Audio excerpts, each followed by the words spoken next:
This bulletin proudly brought to you in association with Alex Campbell's Menswear.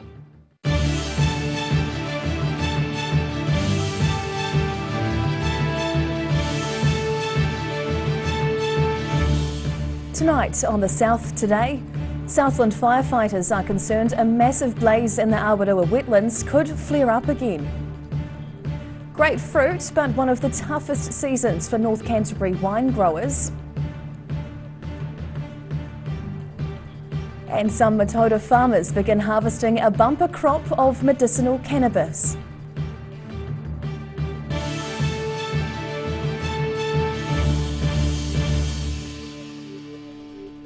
Kia ora, good evening, I'm Hannah Wilkins.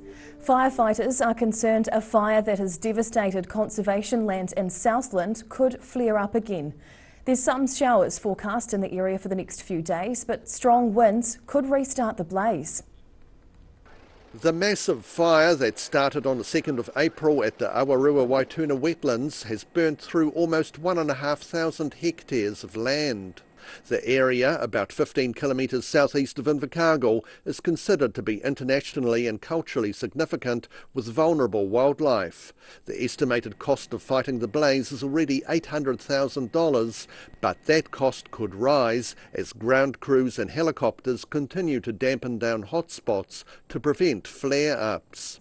Minister of Conservation Kiri Allen visited the area yesterday, getting an aerial view of the damage, including the loss of flora and fauna, which she described as absolutely gutting.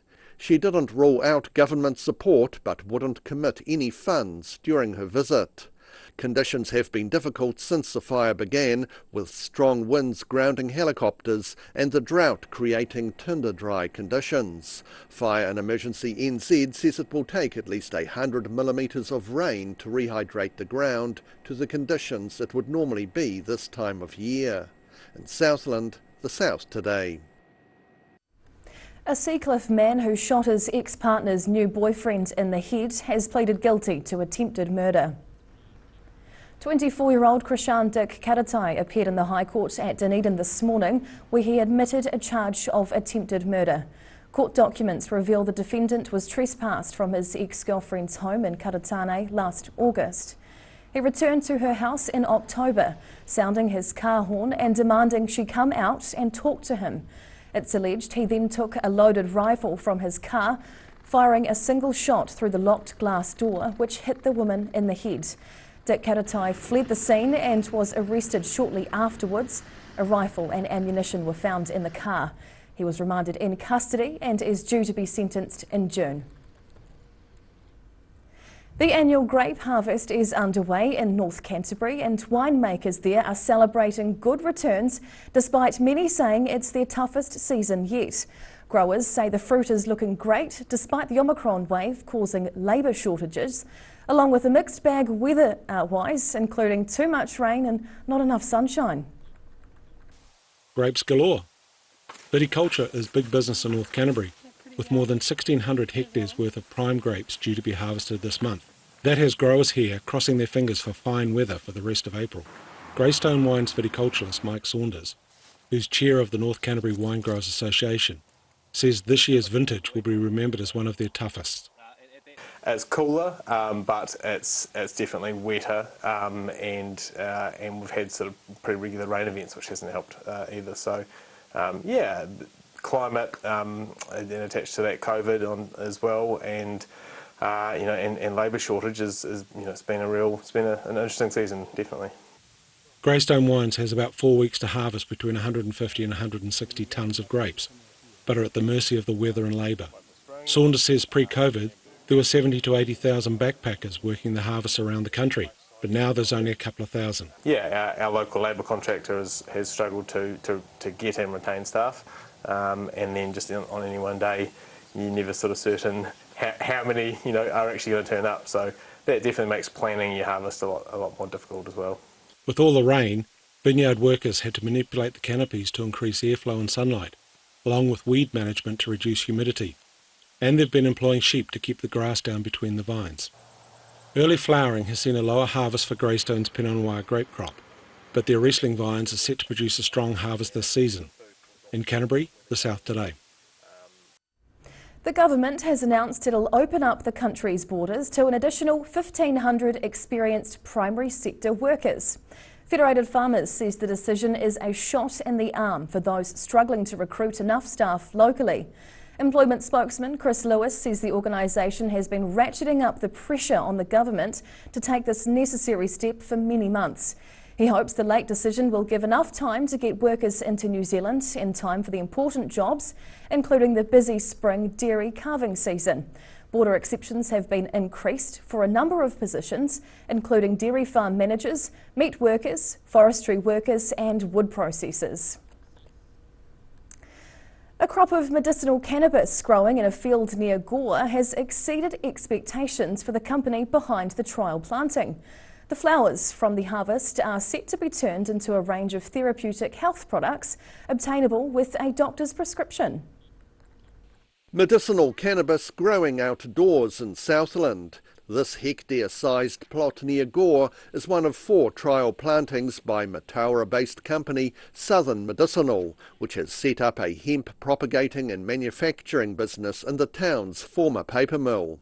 Managing Director Greg Marshall says while the area has faced drought and the plants have been lashed by strong winds, the crop has performed above expectations. I'm really pleased to say that the plants have grown incredibly well.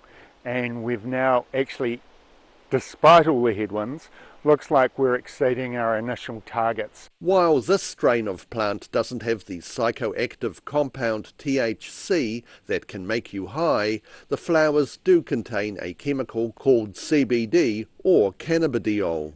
This is used in therapeutic medical products and can now be obtained with a doctor's prescription. Marshall says the business didn't receive licensing for the medicinal plants until late in the season, but he says that hasn't affected the success of the crop. So we've planted these plants at late December and late January and early February. So in essence, some of these plants have had sort of 60 to 70 days in the ground, and they've over that period outgrown absolutely everything else on the farm. Once the company gets into full production, it's aiming to grow 1 million cannabis plants in Southland each year.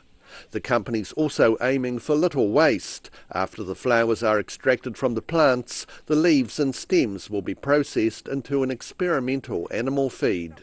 We're turning it into dry animal pellets, and we're feeding that to sheep in a trial at Lincoln College this year. Marshall says early indications suggest the feed made from cannabis plants could reduce an animal's methane emissions by 25%. In Gore, the South Today. Whai Yakane, still to come on the South Today. A special fundraiser for Ukraine gets the legs working down south, and missing ears are proving a mystery in the Iwamaru Chinese garden.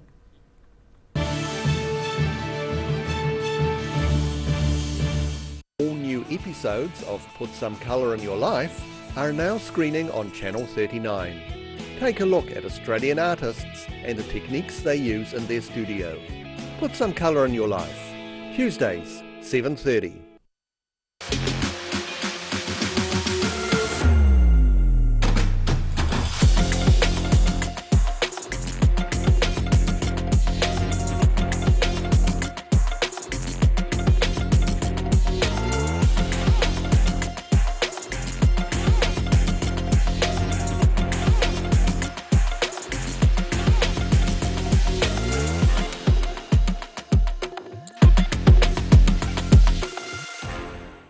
Hi there, guess who? Do you recognise the eyes?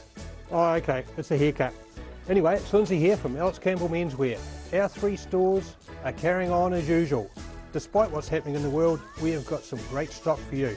Personally, I've spent 50 years in this business and we have some excellent supplier relationships. We've got great stock, it's hand-picked, it's here, it's on time, and it's ready for the great summer. Alex Campbell Menswear, it fits. So, as my favourite cup says, keep calm and carry on. If you're at risk of developing melanoma skin cancer, you owe it to yourself to have a mole map. Mole map is coming to your area. Phone today to make an appointment. It could save your life. It's Easter, and my mate John's having a sale. Easter Bunny Bargains! The name sucks, but John sure knows how to run a sale. He's taken 30% off absolutely everything. Dunedin's biggest range of rock-bottom warehouse price furniture and beds just got a whole lot cheaper. Easter Bunny Bargains! This long weekend at John's Furniture Warehouse, Stafford Street. Where did you get that furniture from? Stafford Street. And my mate John. A poorly maintained heat pump can lose up to 35% of its output. The Mr. Heat Pump Cleaner team are experts. Their specially developed chemical wash is totally biodegradable. Call Mr. Heat Pump Cleaner and get the job done by the professionals.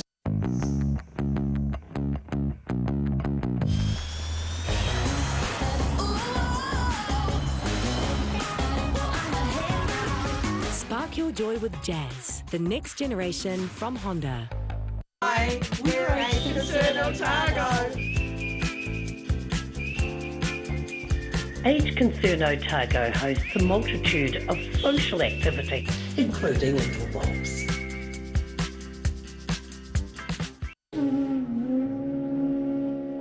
Every day the team at Gillian supports grieving families at their time of need. From answering your questions to organising a farewell that reflects the wishes of your loved one, we can help. Call Gillian's today.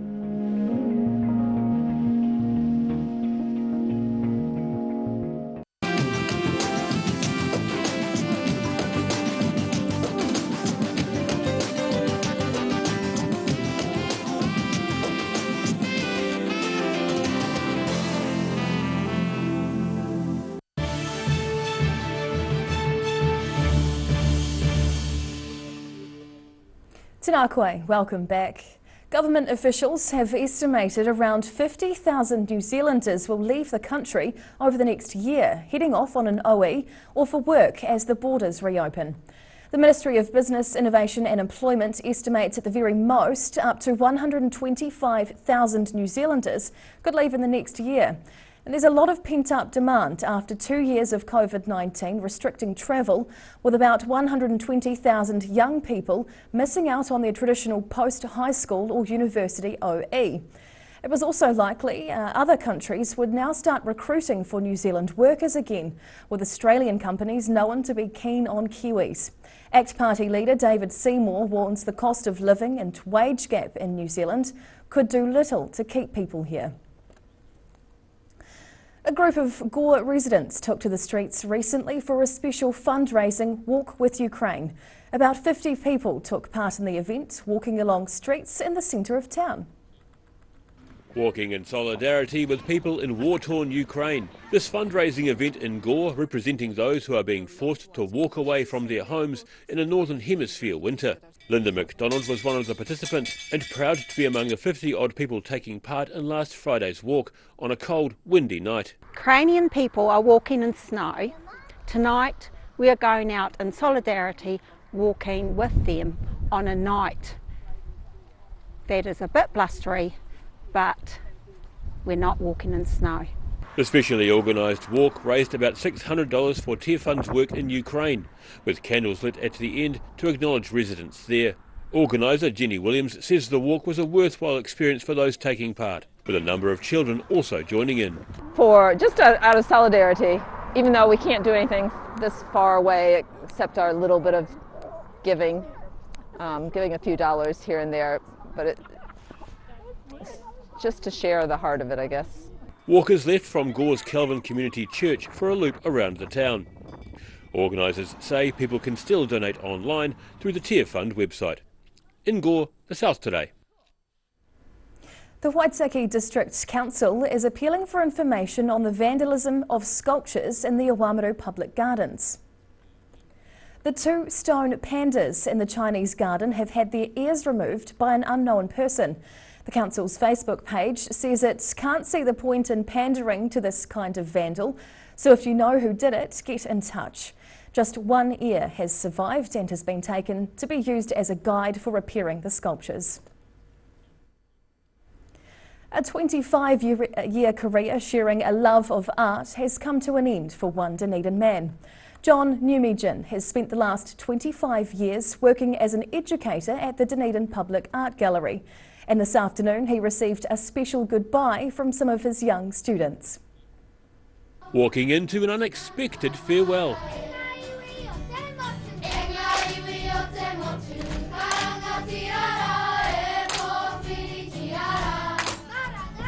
Art educator John Newmigen has had a special role at the Dunedin Public Art Gallery for more than 2 decades. He's been preparing to retire and on Tuesday afternoon was blown away by a surprise farewell. Oh, that was wonderful. Yeah, I mean, I've just literally walked out of the last class, sent them out the door, and you're just going, you know, it's just about time to clean up. And then I'm called into this room and suddenly there's all these kids just about to, who've done this waiata and haka. It's a wonderful tribute, yeah. Staff and pupils of Opoho School arranged for the school's kapa haka group to provide this tribute to Newmigen as a way of thanking him for his many years of service to the arts. He left a teaching career 25 years ago and was initially given a 1-year contract at the art gallery. A quarter of a century later, he feels fortunate to have done something for so many years which didn't really feel like working. It doesn't feel like a job at all, actually. I do this and I get paid for it, so that's amazing. So I'm going to miss that, but it's time to move on. I've got other things to do as well. In his retirement, he's planning to spend time with a new grandchild, do some of his own art, and even play a little music. Newmigen has been working alongside his successor to ensure a smooth handover, and is confident he's leaving the role in good hands. And Dunedin Public Art Gallery Director Cam McCracken says John Newmigen will be missed. John's been with the gallery since the mid-1990s, and so him leaving is a tremendous blow for us, really. You know, he's developed the education program from nothing into what it is today. So, you know, he's going to be a big loss, but you know, we'll survive, and we have some great team members coming in to replace him. Newmigen's taught many young students over the years, but is especially pleased when he gets the adults to take part as well, believing art is for all ages. In Dunedin, the South Today.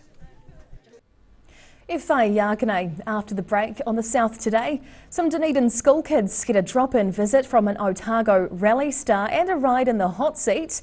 And we'll take a look at the weather as autumn settles in to stay.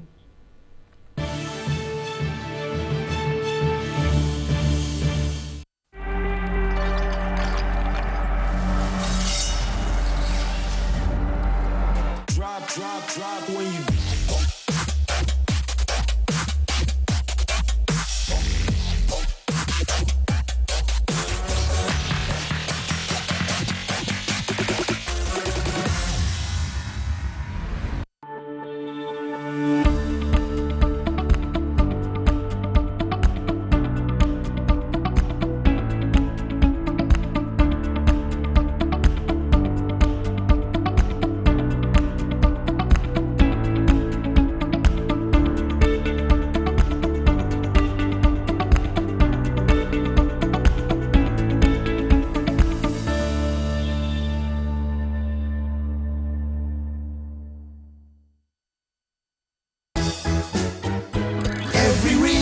every season, we're proud to dress the region. Alex Campbell menswear, it fits.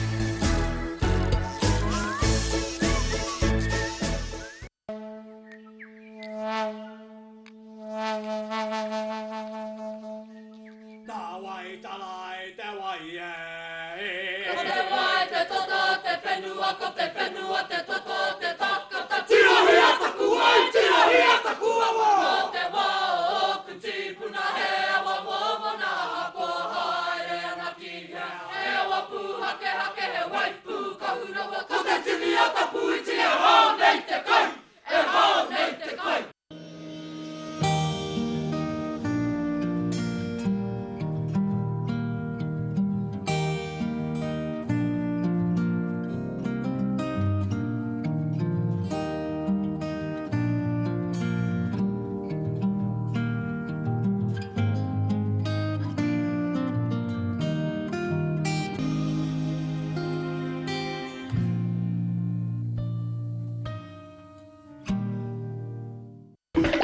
Easter Bunny Bargains!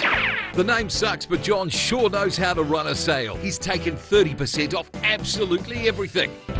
And my mate John. MTF Finance can help you turn the key on your next vehicle with a loan made just for you. TCs and lending criteria apply. If you're at risk of developing melanoma skin cancer, you owe it to yourself to have a mole map. Mole map is coming to your area. Phone today to make an appointment. It could save your life. Living Well Disability Resource Centre, a not-for-profit charitable organisation and your one-stop shop for information and resources to help you retain independence. We offer a wide range of assistive products from jar openers to mobility scooters and provide assessments for Total Mobility, the half-price taxi scheme. Come and see the friendly team. You'll find us on the corner of George and Bath Streets, ground floor of Burns House.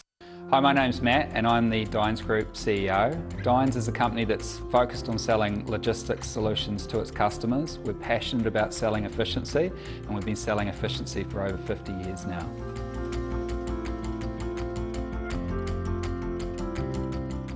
All new episodes of Put Some Colour in Your Life are now screening on Channel 39. Take a look at Australian artists and the techniques they use in their studio. Put Some Colour in Your Life. Tuesdays, 7:30.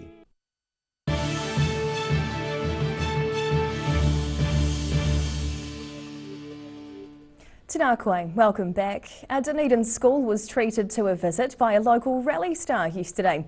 Fresh from winning this year's Otago Rally, Hayden Padden gave 2 local schoolboys the chance to try out as his prospective new co-drivers. You know what a Mini is? A little mini car? A Mini was my first race car when I was 12 years old. A special visit by international rally driver Hayden Padden for these pupils at Green Island St Peter Chanel School. Padden was in high spirits after having just won his 9th Otago Rally title over the weekend.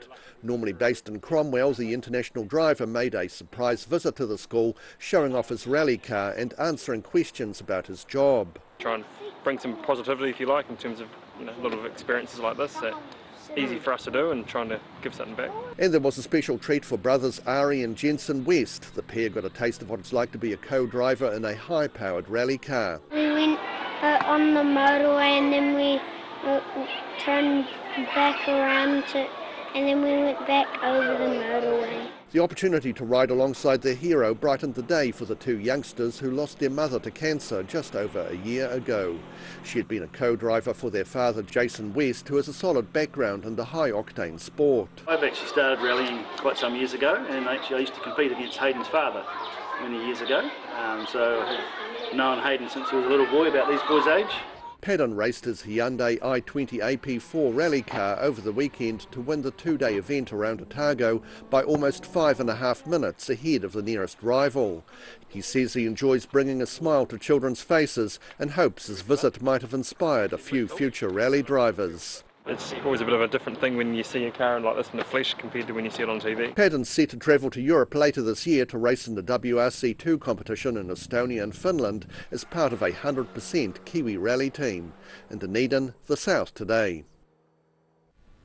And now recapping tonight's top stories on the South Today. Southland firefighters are concerned a massive blaze in the Aaru Wetlands could flare up again with strong winds forecast for the area. The annual grape harvest is underway in North Canterbury. Wine growers say the fruit is great, but it's been one of their toughest ever seasons. And some Matoda farmers have been harvesting a bumper crop of medicinal cannabis. Despite planting them late, they say the quality of the plants has exceeded expectations. And now a peek behind the pages in tomorrow's ODT, and we're welcomed by our Associate Editor, Debbie Porteous. Good evening, what have you got for us? Good evening, thanks Hannah. Well, tomorrow we're going to take a look at the Sports Hall of Fame. We've got an update there on what's happening with the future of that. We're also reporting on the guilty plea of a man who attempted to murder another man in Karitani last year. And we've got a couple of mystery items that I won't go into too much detail about, but we had a bit of an unexpected but exciting event in one of Dunedin's disused buildings over the weekend, and we'll have a lot more detail about that. Plus, also quite a well-known business in Dunedin is going to be closing its doors. Oh golly, okay. Oh, we'll look forward for that and all the stories in tomorrow's paper. Great. Thank you, Debbie. And now for a look at the weather. Tonight's weather proudly brought to you by MoleMap.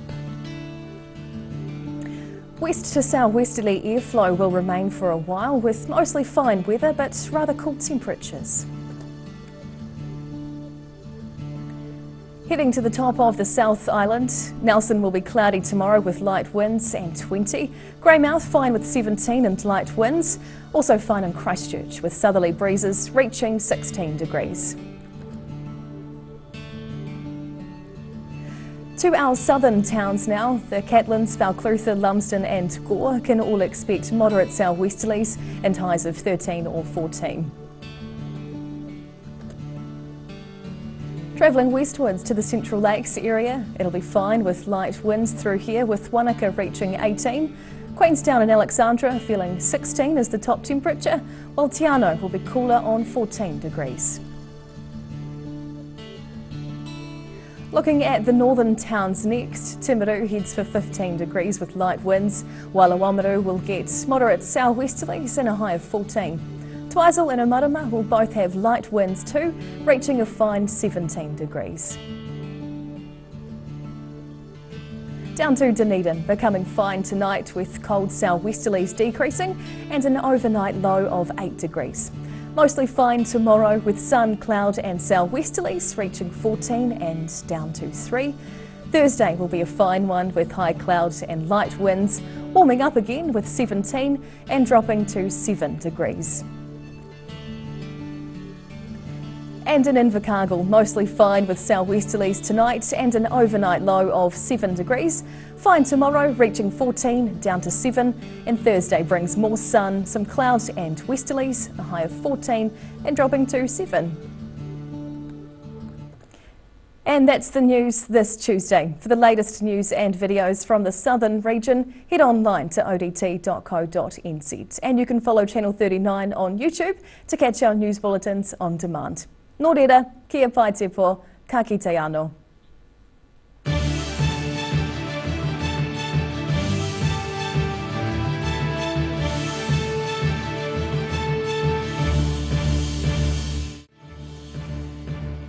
This bulletin proudly brought to you in association with Alex Campbell's Menswear. Public interest journalism funded through New Zealand On Air.